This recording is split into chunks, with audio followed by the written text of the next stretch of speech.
sex offenders, when they are in jail, they have notoriously poor relationships with others. They're picked on. So when they escape or are released, they're usually angrier and even more ready to offend than ever before. And that's what puts this little girl at even greater risk. What's your reaction to learning your daughter has been spotted at a local Walmart? Where's my granddaughter? That's my question, too. I want my granddaughter home. Why would your daughter leave the grandchild, your grandchild, little Haley, with a man she just met at a gas station? I don't know, but I want to know, and I want my granddaughter. She's got to be found. Ohio investigators have turned up some surveillance footage they say shows a missing 4-year-old girl.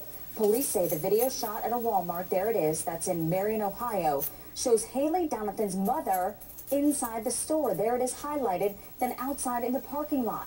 Investigators say Candace Watson gets into a pickup truck with Robbie Potter, a registered sex offender who escaped from a nearby halfway house. And if you look close, police say you can also see a child in the truck. The girl has been missing since the end of May. Police believe she is with her mother and Potter.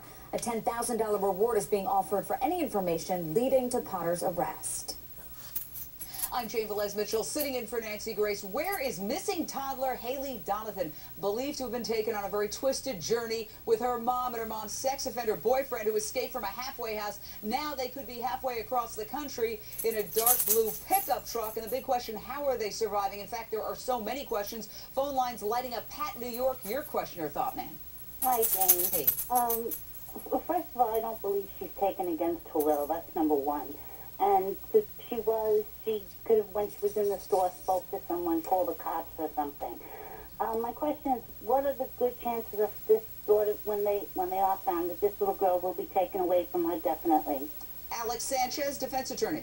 Well, you know, I keep hearing everybody refer to her as missing. You know, how is this child missing? If one of the privileges of being a parent and the right of being a parent is to take your child wherever you want to take that child, as long as you're not violating any laws. Give me a break. Yeah, and regarding with a sex offender who's a fugitive who broke out of a halfway house after serving 3 years for sexual battery on 2 kids? That may be poor judgment on her part, but it is not illegal for you to say, I want to hang out with a sex offender even though my child is here. So I'm not sure if any crime has been committed by this woman at this point, which would justify the child being taken away. Eleanor Dixon, this is something that's just a mother's choice?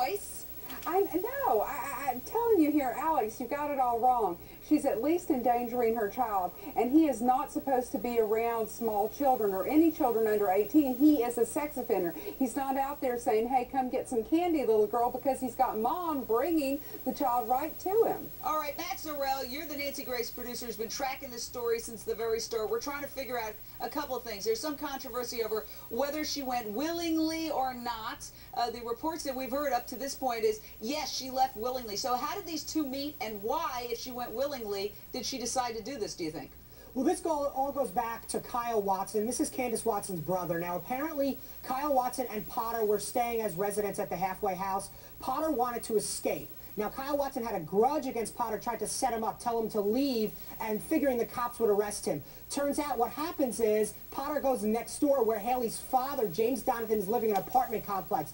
Donathan thinks that Kyle Watson sent him over, gives Candace Watson a call, figuring that Watson is the one that can help him, and gets a ride from Watson.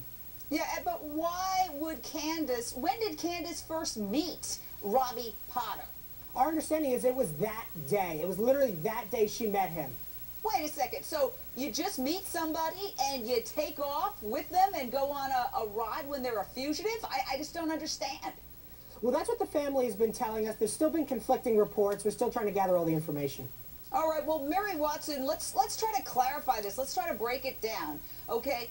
Your daughter is with her child, your grandchild, and this guy somewhere. What are the circumstances, do you believe, that led to her taking off with him?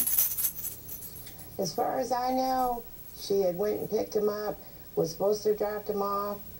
I guess they got along. She started going out with him. She didn't know what his background was.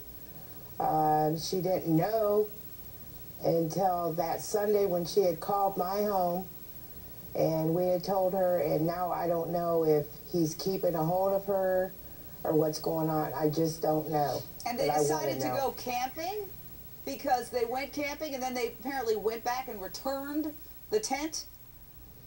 As far as I know, they did. I'm like out in the blue just like you are, and I know she didn't know his background when she had first picked him up at all.